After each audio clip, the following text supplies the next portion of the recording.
Binuksan ko ang nag-iisang supermarket sa bayan. Pero wala pa akong nakitang customer. Sabi ng iba, malas ang feng shui ng tindahan ko. Handa na akong magsara ng tuluyan. Pero sa pagkakataong ito, may pumasok na gwapong lalaki na nakasuot ng kasuotang pang-ancient. Hindi ko na naisip ang kasiyahan na makasagot sa customer. Sa halip, nakaramdam ako ng kaba at takot. Ikaw ba ay tao? O multo? Hindi sumagot ang lalaki sa tanong ko. Sa halip, nagtanong siya ng may pagdududa. Meron bang masustansyang pagkain dito? Yung mga nakahanay na instant noodles, snacks, at mga tinapay, hindi ba pagkain? Pero mukhang napakataas niya. Siguradong hindi siya nagugutom. Isang beses kong pinukpok ang aking ulo. Kumuha ako ng 2 kahon ng mga biskwit na hindi mabenta. Ang mga ito ay mga military ration, talagang nakakasawa. Isang piraso lang ay sapat na para sa isang pagkain. Napakaliit ng pakete. Talaga bang sapat ito para sa 2 pagkain?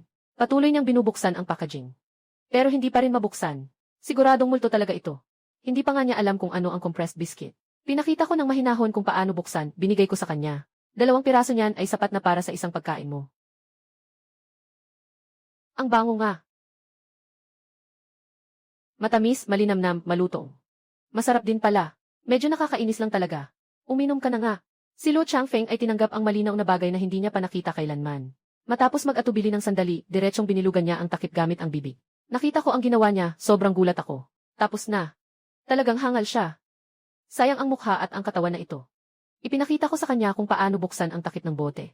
Nakangiti akong tumango nang makita kong natutunan niya. Uminom si Luo Changfeng. Uminom si Luo Changfeng. Malinis ang tubig. Walang anumang amoy. Agad niyang kinain ang mga compressed biscuit at inubos ang tubig. Hindi pa siya busog. Nakita ni Luo Changfeng na nakatuon ang kanyang tingin sa natitirang 2 kahon ng compressed biscuits. Agad kong hinawakan ang kahon. Ang bagay na iyon ay lumalaki kapag nabasa. Kung kakainin mo pa, masusuka ka. Tumango si Luo Changfeng. Kumusta naman ang bentahan ng 2 kahong ito? May 4 na pakete sa 2 kahon. Kailangan lang ng 4 na riyal. Sobra namang mura ng 400 wen.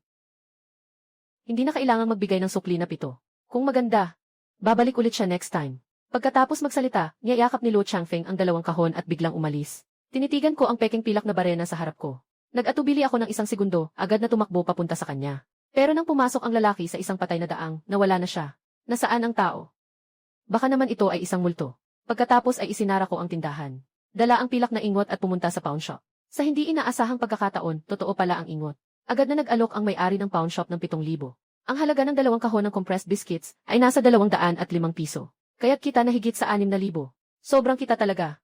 Naalala ko yung gwapong lalaki na nagsabing babalik siya.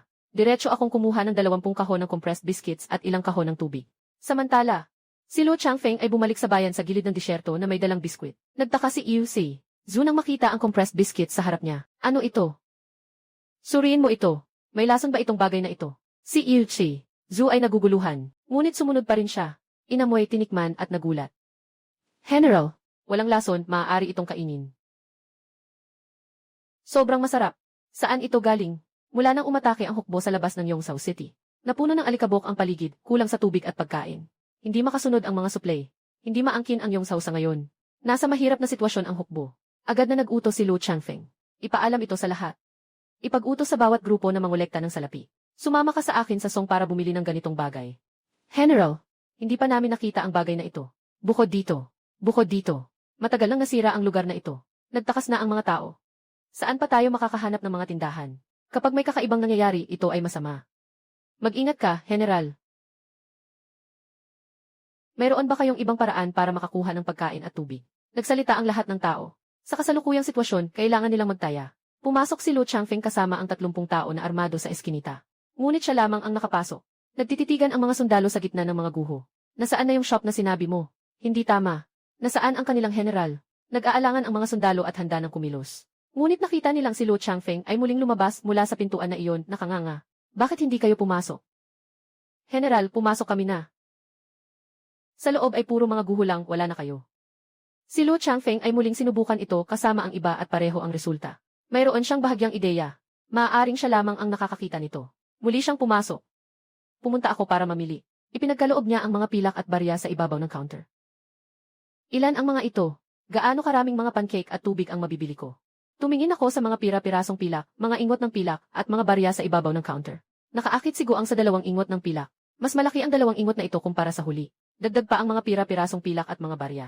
Nilunok ko ang aking laway. Tahimik na itinuturo ni Nujiu ang 20 kahon ng compressed biscuits at tubig na bagong dating sa sulok. Iyan ang lahat ng maaari mong dalhin. Sa ngayon, iyan lang ang mayroon tayo. Sa susunod, sana maghanda pa tayo ng mas marami. 50 kahon bawat isa. Walang problema. Walang problema. Pwede kang pumunta bukas para kunin. Pagkatapos, binilhan ko siya ng 7 kahon ng instant noodles at ilang dilata ng lunch meat. Naisip ko pa, binilhan ko rin siya ng isang boteng ergutain. Matapos ay inayos ni Luo Changfeng ang lahat bago siya lumabas sa pinto sa likod. Hintayin ang mga tao na umalis. Agad akong pumunta sa pawn shop. Dumating na ang Ginoo. Mabilis, umupo ka. Ipinakita ko ang aking kamay at agad na binuksan ang bag at kinuha ang mga pila. Matapos suriin ng may-ari ng mabuti. Masiglang nagsalita siya. Ang 2 pirasong pilak na ito ay tig 10 leyang. Maganda rin ang kalidad. Kailangan ba ng isa para sa bawat isa? Kinuha ko ang mga piraso ng pilak.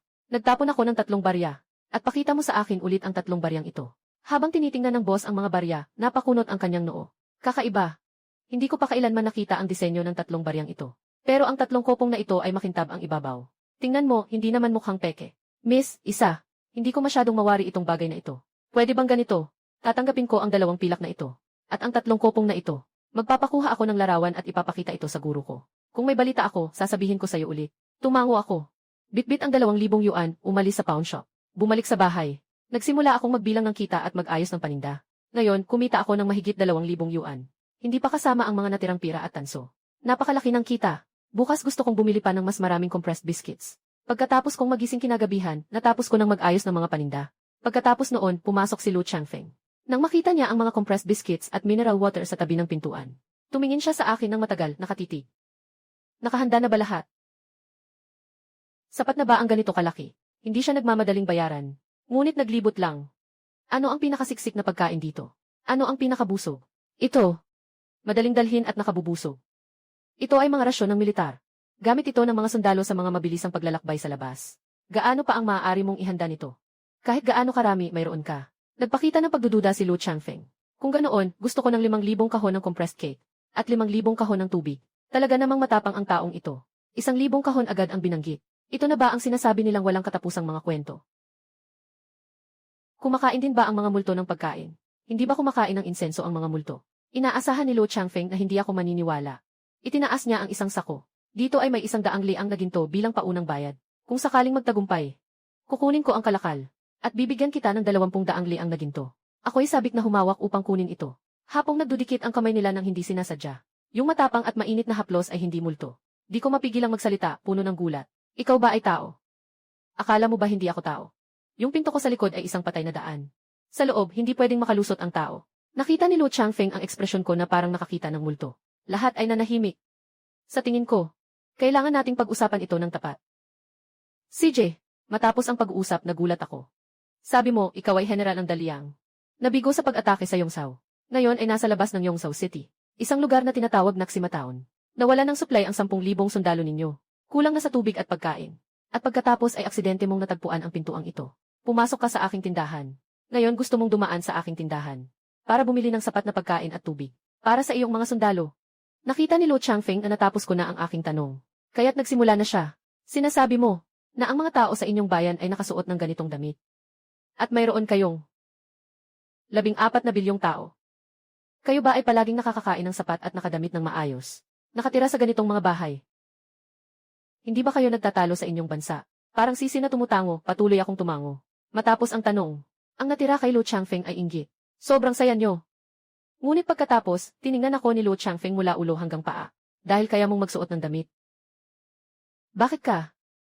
Ganito lang ba kasuot? Anong ibig mong sabihin? Nagsabi kasi ako ng maling salita. Patawarin na po ninyo ang dalaga. Nang makita ko siyang nagsisisi, nagpa siya akong patawarin siya. Nang umalis si Luo Changfeng, dinala niya ang mga pinamili niyang compressed biscuits at mineral water. At iniwan ang 50 liang na pilak. Bubuksan ko muna ang bag. Nasa loob ay ang simpleng 10 piraso ng ginto. Kumuha ako ng 2 piraso ng ginto at inilagay ito sa aking bag habang papunta sa pawn shop. Para makakuha ng 5,000 kahon ng compressed biscuits at tubig, kailangan ng hindi bababa sa 800,000. Kailangan kong ibenta ang mga piraso ng ginto muna. Nang makita ako ni Guyansu na pumasok, kumislap ang kanyang mga mata sa isang sandali. Nandito na naman ang magandang babae. Anong maganda ngayon? Tumingin ako sa tindahan sa isang matandang lalaking pumasok, hindi siya nagsalita. Napansin ni Guyansu ang aking pag-iingat at kusang nagpakilala. Siya ang aking mentor. Doktor ng propesyon sa pagsusuri ng mga antigong bagay, si Professor Nian. Nabawasan ang aking pag-aalala. Kinuha ko ang isang piraso ng tissue at inilagay sa coffee table. Maingat na binuksan ni Professor Nian ang piraso ng tissue. Nang lumitaw ang isang piraso ng gintong ingot na kumikislap ng dilaw sa harap ng dalawa. Nagtaka silang dalawa at napapikit ang kanilang mga mata. Ito ay ginto. Ang gintong ingot ay hindi katulad ng pilak na ingot. Kahit sa sinaunang panahon, hindi karaniwang tao ang gumagamit ng gintong ingot para sa kalakalan. Napakabihirang mag-ikot ito sa merkado. Gusto mo bang ibenta ito? Tumango ako ng kaunti. Kailangan ko ng pera ng labis. Itong gintong ingot. Pwede bang 80,000? 80,000. Mayroon akong dalawa. Biglang hindi na nakapagpigil sina Ginoong Nian at Guyanzhou. Pagkaalis ko sa pawn shop. Tawagan ang may-ari ng tindahan ng pakyawan para mag-order. Kinabukasan, dumating si Lu Changfeng sa tamang oras. Nang makita ang flood trailer na puno ng mga kalakal, lumiwanag ang kanyang mga mata. Ibinigay ni Lu Changfeng sa akin ang isang bag na gawa sa balat ng tupa. Binuksan ko ang bag at tumingin. 20 piraso ng ginto. Puno ang bag na ito. Nabayaran na ang natitirang halaga. Ihatid mo ang kargamento. Si Lu Changfeng ay nagdala ng isang trailer ng kargamento sa likod na pinto. Agad na nagmadali ang mga sundalo sa labas na unload ang kargamento at ilagay ito sa karwahe. Pagkatapos ay hayaan si Lu Changfeng na ibalik ang walang kargamento. Medyo nasasabik si Lu Changfeng. Ilang libong kahon ng supply ang sapat na para makapagsimula na. Baka nga. Diretso tayong makuha ang Yongzhou. Ginoo. May gamot ka ba dito para sa sugat? At sa kabaon na panglinis ng sugat? Natatakot ka bang mapinsala sa laban at walang gamot na magagamit? Tableta ng gamot. Madali lang yan. Bigyan mo ako ng salapi, ako na ang bahala maghanap. Sa ngayon, ito lang ang meron ako. Kung kulang, babalik ako mamaya para dalhin ito. Muling nagbigay si Lu Changfeng ng isang bag. Nasa loob nito ang 20 layang na pilak at 10 layang na ginto. Sang-ayon din ako. Matapos tingnan, pumayag ako. Hoy, boss. Ako ay mula sa supermarket. Kailangan ng 300 libra ng double distillation na alak. Ipadala ito sa supermarket agad. Direkta akong umorder ng alkohol mula sa may-ari ng isang lokal na distillery. Hindi nagtagal, dumating ang 300 libra ng double distillation na alak. Sa aking tindahan. Solusyon sa alkohol. Direkta rin akong umorder ng hemostatic powder at aerosol spray. Pati na rin ang mga dressing na hindi kailangang tahiin at iba't ibang gamot para sa pamamaga at lagnat. Nabili na ang lahat ng 7 na walang tahi na bandage. Nabili na ang lahat ng 7. Tiningnan ko ng kaunti ang 7 na walang tahi na bandage. Tiningnan ko ng kaunti ang 7. Halos 6,000 lahat. Dapat ay sapat na ito sa ngayon na 7. Kapag madilim na, muling pumasok si Lu Changfeng sa aking tindahan. Ngunit siya ay may mabigat na amoy ng dugo.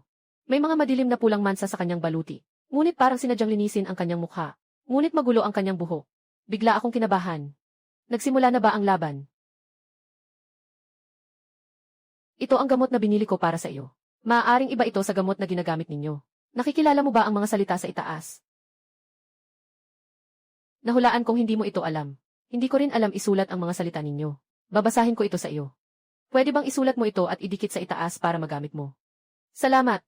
Diretso akong kumuha ng isang malaking pakete ng mga label. Simple lang ang pagbasa ng mga paraan ng paggamit at mga kaukulang sintomas. Si Lu Changfeng ay natapos ng magsulat ng isang at idinikit ito sa isang uri ng plastic bag. Mabilis niyang natapos ito. Narito ang matapang na alak na hiniling mo. Gusto mo bang tikman? Hindi na kailangan.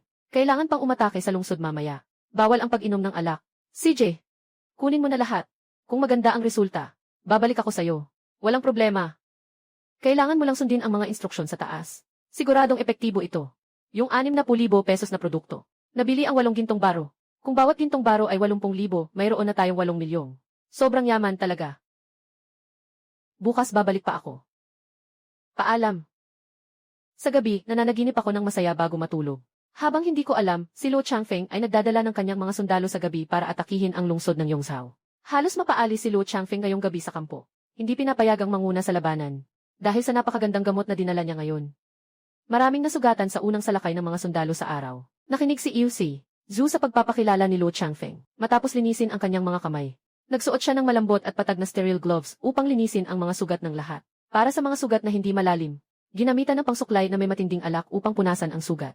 Yung spray na iyon, kumain ng mga gamot na 1 piraso na dinala ni Lu Changfeng. Hindi naman nag-init. Nagtuyo pa ang sugat. Nasugatan din si Marshal Lu Zonghai ngayon. May hiwa sa braso na kasing haba ng daliri. Pinunasan ni Liu Zhu ang sugat gamit ang matinding alak at nag-spray ng gamot. Gumamit ng mga stitchless na band-aid. Siyang muli ay sumugod sa laban. Nang bumalik siya, natuklasan na ang sugat ay hindi lamang hindi pumutok tulad ng dati, kundi humupa pa. Ito ay isang magandang senyales. Si Liu Zhu at Lu Zonghai ay labis na nagulat. Ganito pala kalakas ang gamot na ito. Mula sa nakaraang labanan, ang mga sugatang sundalo ay hindi bababa sa 100 at hindi na makakabalik sa laban. Ngunit pagkatapos ng pag-aalaga sa sugat ngayon, maliban sa mga malubhang sugatang sundalo na kailangang magpahinga, ang mga bahagyang sugatang sundalo ay maaaring gumamit ng 7 na suturing na pangdikit. At muling bumalik sa labanan ng walang problema. Dapat malaman na maraming sundalo ang hindi namatay sa labanan. Kundi namatay dahil sa impeksyon matapos masugatan. Dahil dito, si Luo Zonghai ay partikular na humingi ng payo kay Lu Changfeng. Fengyil, huwag ka munang umakyat mamaya. Kailangan ng sugat ang sundalo ng gamot. Pwede ka pang pumasok sa tindahan para bumili ng gamot. Kung sakaling may mangyari sa'yo, wala nang pagkakataon pang bumili ng gamot. Naisip ni Lu Changfeng. Magdagdag pa ng isang panangga na katad na baka. Para makasiguro ka, di ba? Si Lu Changfeng ay muling pumunta sa laban. Dahil sa mahiwagang gamot. Nang hindi namamalayan, mas lalo pang napatatag ang loob ng mga sundalo. Alam ng lahat na kahit may maliit na sugat, walang masyadong epekto. Kaya mas naging matapang ang kanilang pag-atake. Noong bumagsak ang lungsod ng Yongzhou, hindi makapaniwala ang mga lider ng tropa. Hindi ba't matagal na silang walang pagkain at inumin? Bakit napakatapang? Wala bang takot sa kamatayan? Habang bumabagsak ang lungsod, tahimik na nag-utos si Lu Changfeng. Maaaring looban ang mga mayayamang tahanan sa loob ng lungsod. Huwag pumatay ng mga mamamayan. Huwag mang-rape ng mga asawa at anak ng iba. Sino mang lumabag ay papatayin. Nagsaya ang lahat. Nagmamadaling tumakbo ang mga tao patungo sa mga mayayamang tahanan sa loob ng lungsod. Tumingin si Lu Changfeng sa mga sundalong nagmamadali, puno ng malamig na pagwawalang bahala.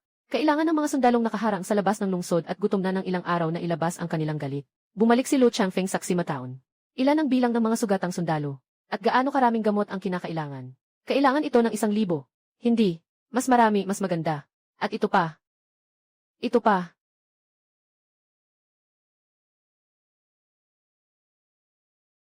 Tawag. Ipapadala ang lahat ng gintong at silver na baro mula sa bahay ni Fu. Kasama ang mga hikaw, alahas at damit. Piliin ang magaganda at ipadala ang isang batch. Yung batang babae na boss. Marahil ay mahilig sa alahas. Gusto niyang bumili ng pinakamahal na gamot mula sa kanya. Dapat may ipakita. Maingat na pinili. Ihanda ang pinakamaganda. Tingnan mo, ayos lang ba ang ganitong dami? Maaari bang bumili ng mas marami? Hindi pa ito sapat. Sapat na ito para sa ngayon. Pero kung sakaling kailanganin ito sa hinaharap, kailangan pa bang maglakbay ng malayo papuntang Ximataon para bumili? Kailangan nating samantalahin habang available ito. Bumili ng mas marami. Naiintindihan. Naintindihan. Aalis na ako para ayusin. Gumising na ako ng maaga at naligo. Katatapos ko lang buksan ang pinto ng supermarket. Biglang pumasok si Lu Changfeng sa pinto. Nagkatinginan kaming pareho at nagulat. Mukhang nagbihis siya ng maingat. Nasuot siya ng malinis at magarang pulang kasuotan. Suot ang puting jade na korona sa ulo. Mukhang masigla ang buong tao. Nakakaakit ang lalaking anyo. May 4 na salita na pumasok sa isip ko. Ngunit seryoso ang aking mukha. Nanalo ba sa laban? Hindi na kailangang magsuot ng baluti. Medyo namumula rin ang mukha ni Lu Changfeng. Napansin niyang may kaunting simpatya ang babae sa kanya. Ngayon, kailangan niyang makamit ang layunin. Sinasadya niyang nagbihis at nag-ayos. Kung dati, hindi niya ito gagawin. Para sa 100 piraso ng gamot. Ano ang masama sa pag-aalay ng kaunting kagandahan? Pinayuhan ni Lu Changfeng ang sarili. Nang may lakas ng loob, itulak mo ang painting na nasa harap mo. Ito ang para sa'yo. Binuksan ni Lu Changfeng ang kahon na nakalagay sa counter. Punong-puno ito ng mga alahas at jewelry. Naintindihan ko na. Maingat na kinuha isa-isa mula sa loob. May mga hairpin, hikaw, kwintas, sing-sing, pulseras, at na may mga mamahaling bato. Kitang-kita na gawa ito ng mga mahuhusay na artesano noong sinaunang panahon, lahat ay gawa sa kamay. Pakiramdam ko'y mabigat sa puso ko. Ganitong uri ng alahas. Sa panahon ng mga sinauna, malamang na hindi mura ito. Nais kong tanungin si Lu Changfeng. Anong gusto mo? Ito ay para lamang sa'yo. Naghanda rin ako ng mga gintong at pilak na baro. Gusto ko pang bumili ng ilang gamot mula sa'yo. Hindi ko alam kung posible ba. Walang problema. Si Lu Changfeng ay kumuha ng isang bunto ng mga listahan mula sa kanyang manggas at binasa ito sa akin. Nang matapos akong makinig, medyo naguguluhan ako. Ang dami mong kailangan, hindi ito sapat para maubos ang isang botika. Hindi ako sigurado kung makakabili ako ng ganito karami para sa iyo. May ilang gamot kami dito. Ang pagbili ay makakaakit ng mga opisyal. Baka mahuli ako. Hintayin mo sandali. Bibilang muna ako. Lalabas ako para magtanong. Babalik ako sa'yo. CJ. Dito ako mamayang hapon para makinig ng balita. Shang Yumian, Fu Yumian. Teng Teng Yinyu. Naipadala mo na sa akin dati ang 2 kahon nito. Napakasarap ng lasa. Paano ito binibenta? Natawa ako nang makita ko. Ang mga pampalasa sa instant noodles ay gawa sa siyensya at matinding galing. Paano makakatanggi ang mga sinaunang tao sa tukso? Kung gusto mo, bibili pa ako ng 2 kahon para sa'yo. Kung bibilhin mo, 5 leang na pilak, 10 kahon. Ito ay malaking pakete ng instant noodles. Isang kahon ay may 20 pakete. Ang presyo ng bulto ay halos 60 yuan. Ang 5 leang na pilak ay katumbas ng 6,000 yuan. Kahit na 9 beses ang kita, mabuti pa rin. Ipinasa ni Lo Changfeng ang isang 10 layang na pilak. Wala akong sapat na 20 kahon dito. Bibigyan kita ng ibang stock mamaya. Kumuha ka na muna ng 2 kahon. Ibigay ko na sayo yan. Hindi nagpakabait si Lo Changfeng. Hindi nagpakabait si Lo Changfeng 4 na beef noodles.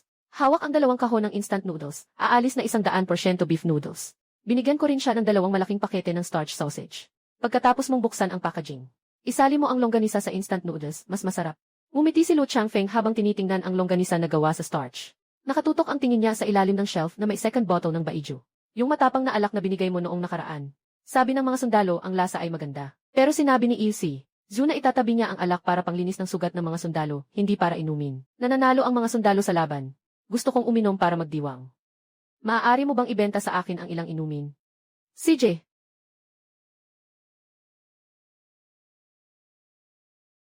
Kumuha ka na naman ng instant noodles. Ano ito? Sabi ng may-ari, ito ay starch sausage. Maaari itong kainin ng direkta pagkatapos balatan. Masarap ba? Hindi naman. Titingnan ko muna kung may lason. Sabi ni Ilse, Zhu, aking kusang inabot ang instant noodles at starch sausage. Hawak ang kutsara at tinidor, handang subukan ang lason. Habang kumakalat ang amoy ng instant noodles. Dami ng mga mata ang tumingin. May luha sa sulok ng bibig na hindi mapigilan. Sana ay may ganitong pagkakataon si Dr. Zhu na subukan ang lason. Nanonood habang umaalis si Lo Changfeng. Nakatayo lang ako roon, nag-iisip ng ilang segundo. Mahigit 20 taon na. Unang beses na may lalaking nagbigay sa akin ng alahas na ginto at mga hiyas. Dahil dito, kailangang tapusin ko ng maayos ang negosyo na ito.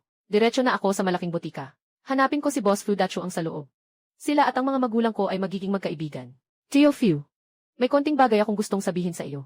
Sabi ko nga, kung ikaw ay may problema, tiyak na hindi ka lalapit sa akin. May kaibigan ako na gustong bumili ng gamot dahil sobrang dami ng volume. Kaya ako na ang magtatanong sa iyo. Anong gagawin natin sa ganitong sitwasyon? Gaano kalaki ang volume? Ipapasa ko ang order. Pagkatapos makita ni Fu Dachuan ng maigi ang nakasulat sa harap niya. Ganito karami. Muling tiningnan ni Fu Dachuan ng seryoso ang order. Lahat ng nasa listahan ay mga karaniwang gamot. Pangunahing ginagamit din ito para sa pamamaga at mga sugat. Matapos mag-isip-isip si Fu Dachuan, pumayag din siya. Pwede kong kunin ang mga gamot na nasa listahan mo para sa iyo. Pinakamabilis ay 3 araw. Pwede na ba yun? Pwede. Kailan kaya maibibigay ang pinakaunang batch? Kailangan ko na doon. Pupunta ako para ipakita sa iyo. Tingnan kung gaano pa karaming stock. Nandito ang kasalukuyang stock. Kunin mo muna ito. Ang natitira, ipapadala ko sa iyo sa tindahan mamaya. Salamat, Tito Fu. Hintayin mo na mailipat ang 3 kahon ng gamot sa tindahan. Pumunta ako sa 7 na alak na pabrika. Umorder ng 2,000 kilo ng alak. Ipadala agad sa supermarket. Kapag handa na ang lahat. Umupo ako sa upuan sa harap ng pinto. Nagsimula na ang aking buhay sa tindahan. Hindi nagtagal, pumasok si Lo Changfeng. Bitbit ang isang kahon ng ginto. Nakahanda na ang lahat para sa iyo. Tingnan mo. Unahin nating bilangin ang pera. Ito ay 300 layang ng ginto. Ito ang gastos para sa iyong gamot at alak. Walang problema. Walang issue. Tama ang dami. Huwag mo na akong bibigyan ng salapi sa hinaharap. Ang gusto ko lang ay gintong baro. At dapat buo, walang sira, walang depekto, may tatak pa. Walang problema. Lahat susundin ko sa'yo. 10 piraso ng karne. Sa pag-grade na ito, nakakuha tayo ng 100,000 taels ng puting salapi. At ilang libong taels ng ginto. Matagal na akong dito bumili ng maraming bagay. Yung 2,000 gin ng alak, isang tao, isang mangkok lang, hindi pa ubos. Pwede pa bang humingi ng mas marami? Tikman mo muna bago sabihin.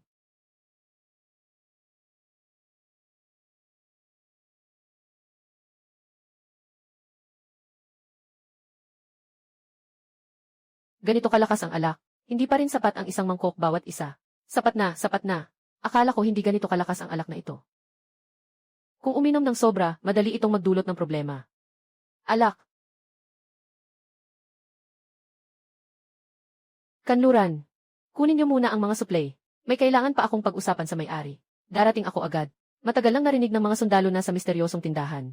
Ang may-ari ay isang babae. Biglang nagsigawan ang lahat. Kaya pala ang Ginoo ay nakaastang napakaganda ngayong araw. Nalaman ko na para pala sa may-ari ng bahay. Kung abala ang Ginoo, pwede rin namang hindi siya bumalik ngayong gabi.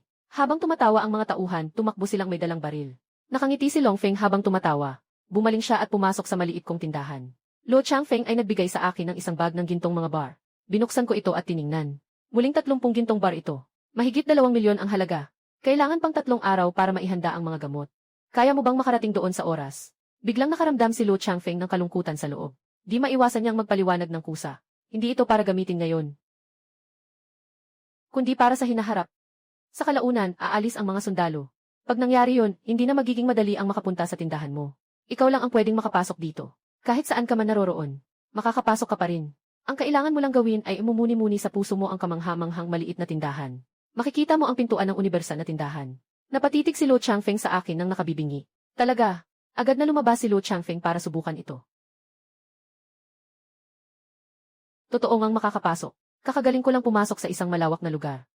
Masaya rin ako. Nagawang mapanatili ang isang tanging customer. Makakapagpatuloy tayong yumaman sa hinaharap. Masaya ako kaya't inabot ko sa kanya ang isang bote ng milk tea. Tinotreat kita. Libre ito. Kinuha ni Lu Changfeng, binuksan at uminom. Agad siyang napatitig ng malaki. Ang sarap ng lasa nito. 39. At meron pang maliit na merienda na ito. Subukan mo rin. Ang sarap. Ito ba ay karne na empanada? Sinubukan din naming gumawa ng tuyo. Pero hindi kasing sarap nito. At saka, kapag mainit, madaling masira. Ito hindi masisira. Ginawang pang-imbak ito ng preservative. Ito ay tunay na vacuum packaging. Walang hangin sa loob. Kung dadalhin mo ito sa laban. Sa ganitong panahon, hindi ito masisira kahit isang buwan. Maganda ito. Ilan ang hawak mo dito? Sa sandaling ito, kailangan ko lahat. Talagang naakit si Lu Changfeng. Tumango ako at inilagay ang mga karne sa bag at tinimbang ito. Kumuha rin ako ng ilang piraso ng tofu at iba't ibang lasa ng mga gisantes. Nang ang buong istante ng mga piraso ng pagkain ay natikman na ni Lu Changfeng at ipinapak para sa pagbabayad. Nahihiya na akong promote ito. Basta, makakapasok ka pa ulit sa susunod. Kung hindi, bilhin mo na lang ang mga ito ngayon. Sige na. Ito na muna. Pagkatapos punuin ng tubig ang balde, hindi ito magkakaroon ng amoy. Mas maganda kaysa sa balat na bag ng tubig. Pwede ba akong bumili nito ulit sa susunod? Maliit na bagay lang ito. Walang problema. Magkano lahat nito? Tumingin ka lang at ibigay ito. Lahat ng ito ay dahil sa sobrang kita dati. Ngayon, nahihiya na akong magbigay ng presyo. Ngunit maling akala ni Lu Changfeng ang aking ibig sabihin. Baka naligaw siya ng landas dahil sa aking sinadyang anyo ngayon. Nawawala ng direksyon. Hindi tama na akitin ang tao gamit ang aking kagandahan. Kung hindi ko kayang manatili sa aking tunay na layunin, natatakot akong sarili ko pa ang magtakwil sa akin. Magbibigay ako ng kung ano ang kailangan. Hindi ako magpapahirap sa'yo. Wala pa rin akong presyo. Nais ni Lu Changfeng na bigyan ka ng 10 tael ng ginto. Sapat na ba ito? Sapat na, sapat na. May sobra pa ba? Umiiyak habang kumikita ng daan-daang libo. Ingat ka. Bumalik ka ulit. Habang siya ay lumalabas sa likod na pinto. 3 o 4 na sundalo ang lumapit at kinuha ang plastic bag mula kay Lu Changfeng. Agad na nagpapaalala si Ilse. Ziu, hayaan mo akong subukan ang lason. Hindi na kailangang subukan ang lason. Nasubukan ko na lahat sa tindahan. Umaagos na ang laway ko. Bakit hindi pinapayagang tikman? Ngayong gabi, nagdiriwang ang hukbo sa yongsaw ng kanilang tagumpay. 100 tao lang ang kailangan dito sa Ximaton. Ama, hindi na kailangang mag-iwan ng tao sa Ximaton. Saan man ako naroroon, lahat ay makakapasok sa misteryosong tindahan na iyon. Ayos lang, lahat ng sundalo pumunta sa Yongzhou City. Magpapaalam tayo sa labas ng Yongzhou City ngayong gabi. Lahat ng sundalo pumunta sa Yongzhou City. Magpapaalam tayo sa labas ng Yongzhou City ngayong gabi. Pagdating ng gabi, susunugin ang apoy. Iihaw ang karne ng baka at tupa. 1 timba ng matinding alak ang inilabas. Matapos ayusin ang mga nakatalaga. Ang natitirang mga mandirigma ay tumanggap ng tig 2 layang ng alak. Kaninong karne ng baka at tupa ay libre nilang makakain. Sa simula, may mga hindi nasisiyahan. Naisip nilang kulang ang alak. Ngunit hindi nila alam, matapos ang 2 liang. Halos kalahati sa kanila ay nalasing. Ngayon lang nalaman ng lahat kung gaano kalakas talaga ang alak na ito. Ang alak na ito ay talagang napakalakas. Si Lu Changfeng ay nakaupo sa gitna ng tao. Paminsan-minsan ay nakikipag-usap sa mga general na lumalapit para mag-toast. Sa harap niya ay may mga merienda sa maliit na pakete na bagong bili ngayong araw. Si Fu Zonghai at ang iba pang mga general ay kumakain din ng mga merienda sa maliit na pakete. Habang kumakain ay masaya silang nag-uusap. Nakakain na nila ang mga maliliit na isda at crispy na beans. Ngunit hindi pa nila natikman ang masarap at oily na maanghang na maliliit na isda. Hindi pa nila ito natikman. Nakakain na sila ng mga gisantes. Itong crispy na gisantes. Hindi pa nila ito natikman. May mga bagay pang hindi pa nila nakita. Napakagandang pampagana sa inuman. Talagang hindi ka makakapigil. Hindi niyo pa ito natikman dati. Kung masyado kayong kumain ng sabay-sabay, maaaring hindi kayanin ng tiyan. Madalas kayong makaramdam ng hindi maganda. Kung nagkasakit ang tiyan, tandaan niyong kumain ng ganitong gamot. Ayos. Natatakot si Lu Changfeng na masira ang tiyan niya. Kaya't maingat siya ngayong gabi na huwag kumain ng sobra. Ngunit ang mga general ay hindi pa nakatikim nito dati. Ngayon, masaya silang kumakain. Sino pa ang mag-aalala kung masusuka o hindi? Ang unang nakatikim ng lihim na pakiramdam ng kalamangan ay nagbigay ng ngiti kay Lu Changfeng. Pinauwi ko na si Lu Changfeng. Naalala ko lang na hindi pa ako nakakain ng tanghalian. Dapat tapusin ko na ang negosyo bago kumain. Sino nang mag-aakala na today si Lu Changfeng ay magpapainit ng ulo? At napunta pa kami sa usapang iyon. Pero dahil kumita ako ng ganito kalaki, bigla kong napatawad si Lu Changfeng sa isang segundo. Pagkatapos ilagay ang gintong bar sa safe, tumawag uli ako ng 7 beses sa may-ari ng pagawaan ng alak. Papalitan ko siya ng tulong para mag-order ng 1,000 na plastic na balde na tig-isa 0 kilo. Gawin mo itong mabilis. Agad na pumayag ang boss. Kinabukasan ng umaga, dumating na ang mga plastic na balde. Agad kong pinapunta ang mga tao para ilagay ang mga balde sa bodega. Nagbayad ako sa boss. Nagsimula nang mag-operate ang universal na tindahan. Kaka-open lang ni Juping. Pumasok si Lu Changfeng. Nabigla ako. Matagal ka bang naghintay? Bakit kaya napakaswerte? Sumunod ako sa sinabi mo at pumasok sa ulap. Hindi bumukas ang pinto. Nakatayo lang ako sa lugar at naghintay. Gaano katagal? Di nagtagal. Si Lu Changfeng ay tila ayaw nang makipag-ugnayan patungkol dito. Diretsong binago ang usapan. Plastic na balde hanggang nasa storage lahat. Pero si Lu Changfeng ay hindi basta-basta umalis nang hindi nagbabayad. Hinapin niya ang walang laman na shelf ng merienda. Lahat ng mga sundalo ay nagsasabi na ang ito ay masarap. Pwede pa bang magdagdag? Walang problema. Tinatayang darating din ito maya-maya. Muling tumutok si Lu Changfeng sa mga berdeng pakete. May iba pa bang masarap? Sabihin mo sa akin lahat. Gusto ko to gawin. 3.5. Ito ay tinatawag na squid strips. Ito ay gawa sa isang uri ng isda mula sa dagat. May ilang tao na hindi sanay at nakakaramdam ng lansa. May ilang tao namang sobrang gusto ito. Subukan mo. 5.7 ito ay Liu Mei. Ito ay Liu Mei. Kasing halaga ng mga candy sa inyo. Subukan mo. Ito ay mga biskwit at cake. Subukan mo ang iba't ibang lasa. Nakinig si Lu Changfeng sa payo. Subukan ang lahat. Maliban dito, kailangan lahat ng iba pa 7. Nakikita mong muli na naubos na ang 2 panig ng istante. Hindi pa rin kontento si Lu Changfeng. May iba pa bang masarap? Babalikan kita at magdadala ng mga hindi mo pa natitikman. Piliin mo ang gusto mong kainin. Ako na ang magbibili ng panibagong stock. Para sa iyo, espesyal na serbisyo. Bilang aming pinakamatinding fee sa tindahan namin. Karapat-dapat ka. Si Lu Changfeng ay parang isang sanggol. Tinitingnan ko ang kanyang gwapong mukha. Bihira siyang makaramdam ng guilt. Sadyang iniiwasan ang usapan. Ano ang susunod ninyong plano? Hindi pa alam ngayon. Nagpadala na ng tao ang korte. Kapag dumating na ang mga tao, malalaman natin. Kung aalis ka sa Yongzhou, saan ka pupunta? Maaaring babalik ako sa kabisera. Sinasabi namin ng tatay ko, na malamang ay pahihintulutan ng korte ang tatay ko na manatili dito at magpatuloy sa pamumuno. At ako'y ibabalik sa kabisera bilang hostages. E di hindi ka na makakapagpatuloy sa pamumuno. Ang mga sundalo ng Luo ay nangangailangan ng pagkain at damit. Hindi ka rin ba pwedeng maghanap sa akin ng mga bilihin?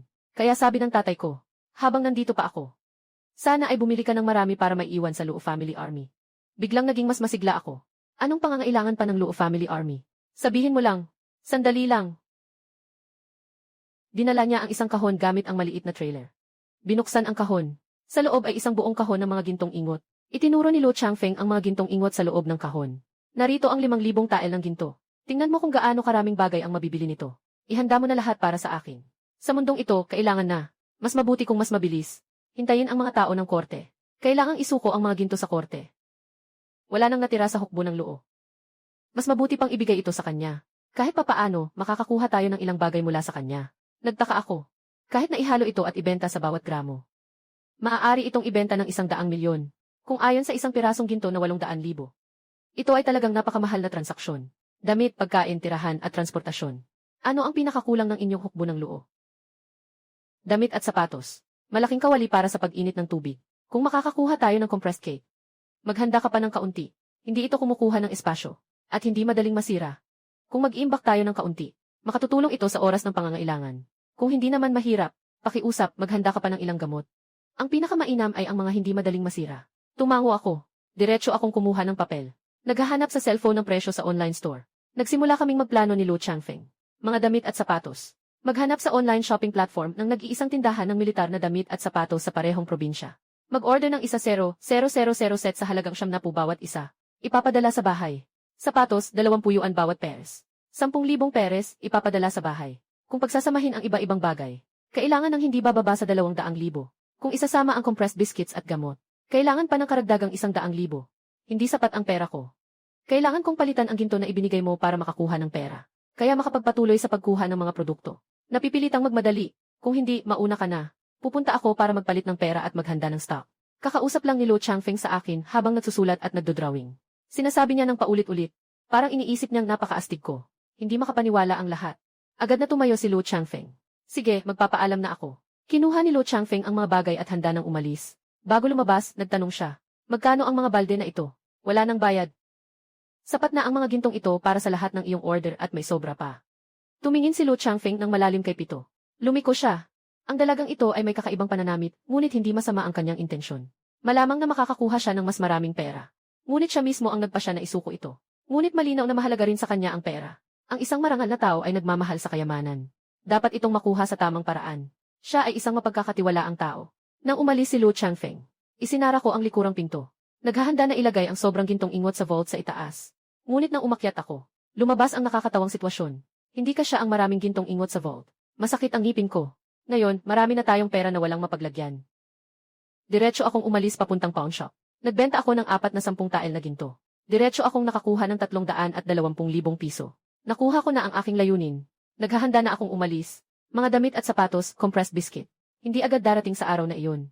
Matapos akong umorder online. Sabi ng kabilang partido na darating bukas ang mga kalakal. Pagdating ko sa bahay, dadalhin nila ang paborito kong instant noodles at merienda. Magbubukas na ang maliit na tindahan. Kaka-open lang. Pumasok agad si Lo Changfeng. Matagal na bang naghihintay si Luo? Gaano katagal ang paghihintay niya? Yung minsan-minsan niyang sinusubukan kung makakapasok siya. Binigyan pa niya ng napakaraming ginto. Baka ang misteryosong may-ari ng tindahan ay takasan ang pera. Matapos niyang ibigay lahat ng ginto, may isang katulong ang nag-alala. Naisip ni Lo Changfeng ang aking paraan ng paggawa. Hindi siya gagawin. Maawain na tiningnan ng katulong si Lo Changfeng. Hindi na niya nilalabas pa ang kanyang pagdududa. Si Lo Changfeng ay pagkatapos ng kalahating araw, tuwing may libreng oras, susubukan niyang pumasok sa supermarket. Hindi rin niya maintindihan kung nag-aalala siya na baka magkamali ang Deputy General. O gusto lang niyang patunayan ito sa Deputy General. Sa kabuuan ng kalahating araw, nakaakyat na naman siya sa supermarket. Pinpointing ko sa mga bagong dating na paninda. Yung mga instant noodles at merienda na sinabi ko sa'yo dati, nandito na lahat. Tingnan mo. Purong alindog. Subukan ang mga hindi mo pa natikman. Pumili ka ng gusto mo at dalhin mo. Kukunin ko na lahat. Gusto nila to. Sa susunod, dagdagan mo ito para sa akin. Gusto mo to. Gusto ng tatay ko. Biglang pumasok sa isip ko ang larawan ni Zhang Fei na kumakain ng candy. Nilulunok ang laway sa loob ng isang araw. Nagpa siya akong huwag magtanong. 3 para sa 50 ang 3.30 para sa 5. At ito pa, 3.70. Sa susunod, dagdagan pa ang mga ito. Sila ay nakatikim na noon. At lahat ay nagustuhan ito. Masarap at matamis. At malambot. Nahihirapan akong tumango. Binabago ng teknolohiya ang buhay. Binabago ng teknolohiya ang mga paboritong merienda ng mga sinaunang mandirigma. Umorder ako online ng mga damit, sapatos at malaking kawali. Pinakamabilis na darating bukas ng hapon ang mga kalakal. Jixin ay magpapadala ng mga produkto. Pumunta ka na lang bukas ng hapon para kunin ang unang batch ng mga kalakal. CJ, darating ako ng eksakto sa oras bukas. Si Lo Changfeng ay nangako pero hindi umaalis. Nakikita ko na palingalinga siya pero ayaw pa rin umalis. Kahit ano, pinakilala pa niya sa kanya ang iba't ibang pagkain sa tindahan na hindi pa niya natitikman. Kung ang iba't ibang inumin ay nagbukas ng pananaw ni Lo Changfeng. Ang iba't ibang lasa ng sorbetes ay talagang nagpalaki ng kanyang mga mata. Ano ito? Ang sorbetes ay nandito at hindi natutunaw. Siyempre, ito ay tinatawag na freezer, na espesyal na ginagamit para sa pag-ielo ng pagkain. At ang mga pagkain. Hindi ba ito masisira kung ilalagay dito? Kahit ilang buwan, walang problema. Bigyan mo ako ng ilan. General Lu. Kailangang may kuryente para magamit ang freezer na ito. Ang kuryente. Wala kayo niyan doon. Paano magkakaroon ng kuryente? Kayang-kaya ng binata na mag-generate ng kuryente. Ngunit hindi ito ang tamang panahon para dito. Bakit? Walang kasalanan ang marangal na tao. Ang pagkakaroon ng yaman ang nagiging kasalanan. Agad na naintindihan ni Lo Changfeng. Sa ngayon, ang hukbo ng Luo na pinamumunuan ng mag-ama ay talagang kinatatakutan. Kung magkakaroon pa ng ganitong mga bagay na labag sa kalikasan, sino ba ang nakakaalam kung ano ang iniisip ng emperador? Si Lo Changfeng ay seryosong nagbigay galang.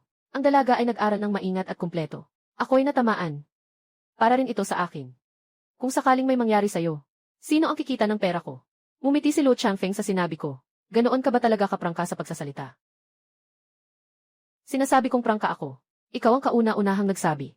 Sa huli, si Lo Changfeng ay nagdala ng isang kahon ng sorbetes gamit ang ibinigay kong foam box. Gusto kong maranasan ng mga sundalo ang saya ng pagkain ng yelo sa tag-init. Ang bagay na ito ay malamig. Kung masyado kang kumain, madali kang magkaduruan. Mga usapan. Ang gamot mo ay epektibo. Tama nga. Sa sandaling natikman ng mga general ng pamilya Luo ang sorbetes. Napakalaki ng kanilang mga mata. Sa gitna ng buhangin sa yongsaw. Nakakain pa ng yelo. At napakasarap ang yelo. Malapit na ang tanghali. Natanggap ko ang unang tawag para sa paghahatid sa pito. Kasama ang mga damit, sapatos at sombrero sa pito. 1,000 set ng damit at sapatos, diretso ng pumuno sa warehouse ng pito. Muling nagbukas ang maliit na tindahan. Mabilis na pumasok si Lu Changfeng. Nakita niya ang 2 truck na puno ng mga damit at sombrero. Nabigla rin si Lu Changfeng. Ganito kabilis talaga. Gaano nga ba kalakas ang panahon na ito? Kaya pala sa isang araw, nakakuha ng damit at sombrero para sa 10,000 tao. Bilisan mo at ilipat ito. May mga kaldero, mangkok, at iba pang gamit pang kusina pa. Mayroon ding sapatos at mga compressed cake. Baka kailangan mo pang bumalik ng 2 o 3 beses para makuha lahat. Dito na nagsimula si Lu Changfeng na magmadali at magtrabaho. Buti na lang, marami siyang sundalo sa paligid para tumulong sa pag-unload. Napaka-epektibo ng trabaho. Pagkatapos magtrabaho, halos magdilim na.